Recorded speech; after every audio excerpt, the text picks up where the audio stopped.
Part 16 of reading every X-Men comic ever, and we're back to X-Men proper with Uncanny X-Men 142 through 152 and X-Men Annual number 5. And aside from the shithead known as Arcade rearing his ugly head, this was a pretty decent set of issues.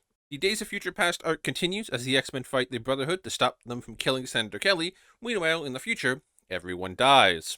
The X-Men then leave Kitty alone on Christmas Eve, and she ends up fighting a demon and wrecking the entire house.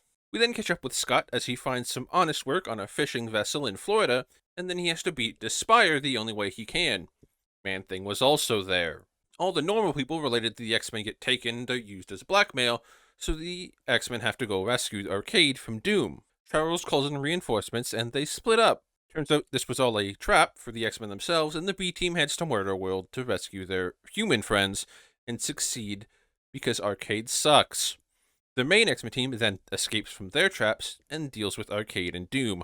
While this is all happening, Cyclops has been stranded on a remote island. Mutant Caliban is tired of being lonely and decides to take Kitty Pryde to be his friend. Storm and Spider-Woman have other ideas. Dazzler is also there. Chuck has a suspicion that Magneto will return, so he sends the team on a recon mission back to Magneto's Antarctic base, and they find an old foe, not the one you expect. The Cyclops and X-Men stories collide as Charles' suspicions turn out to be correct as Magneto threatens the world from his private island, and the X-Men go stop him. He ends up with a change of heart after he thinks he's killed Kitty Pryde. This is also where we get Magneto's backstory for the first time.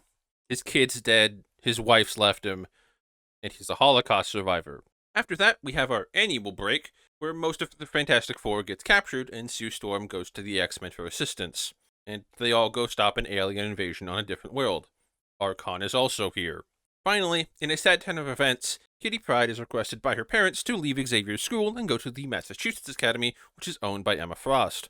Upon delivery of the child, Emma takes over Storm's body, and Sentinels attack the X-Men at their home. With the Hellfire Club having taken over, all hope rests on Kitty and Emma Storm to rescue the others, which they do, and Storm gets real mad at Emma for good reason.